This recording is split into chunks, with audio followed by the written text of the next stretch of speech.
Taormina, Italy. British Prime Minister Theresa May won support from the WORLD and APO's major industrialized nations on Friday for measures to tackle terrorism and kept the spotlight off Brexit and its possible effects on world trade. At her first G7 meeting as Prime Minister, May was keen to avoid discussing Britain and APO's soon-to-be-launched talks to leave the European Union and focused instead on the fight against terrorism, days after a suicide bomber killed 22 people at a concert in Manchester, Britain and APO's worst attack since 2005. The leaders signed a joint statement to combat the misuse of the internet by terrorists backing efforts to make technology companies do more to crack down on what May called the hateful ideology of Islamic State. Against the backdrop of Monday and APO's cowardly attack in Manchester, we have discussed what more we can do to defeat global terror, May told a news conference. We agreed the threat from Daesh, Islamic State, is evolving rather than disappearing. As they lose ground in Iraq and Syria, foreign fighters are returning, and the group and APO's hateful ideology is spreading online.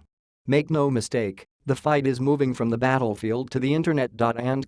It was a boost for May, who has seen the poll ratings of her governing Conservative Party fall after holding a commanding lead before a June 8 election, which she called to YARS and APO's early to strengthen her hand in the Brexit talks. But Britain and APO's European divorce lingered in the background and came up in bilateral talks. European Commission President Jean-Claude Juncker said he had described Brexit in a meeting on Thursday with US President Donald Trump as a real tragedy and May and APO's government has also been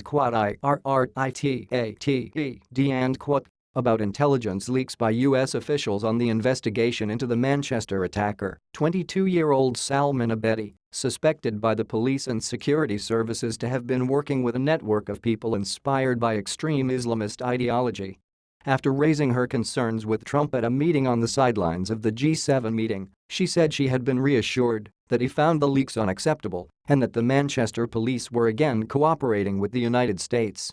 The bombing in Manchester struck a chord among leaders, including French President Emmanuel Macron, who drew on his own country and APO's experience of several jihadist attacks that have killed more than 230 people since 2015. We know this kind of attack, the newly elected president of France told May at the San Domenico Palace Hotel, a former monastery in Taormina, Sicily. We will do everything we can in order to increase this cooperation at the European level, in order to do more from a bilateral point of view against terrorism. We will do that during the whole day because THAT and APO's the common challenge. May also told one session at the G7 that countries should work with Britain on a series of steps to allow foreign fighters to be detained and brought to justice close to the countries where they had been operating. It is vital we do more to cooperate with our partners in the region to step up returns and prosecutions of foreign fighters, May said. This means improving intelligence sharing, evidence gathering and bolstering COUNTRIES and APO's police and legal processes, she said, adding the G7 interior ministers would meet soon. Brexit has raised fears about future security cooperation with the bloc, with both sides drawing up the battle lines for at least 2 years of talks that could quickly sour. A French source said France and Britain had agreed to maintain close economic, security and diplomatic ties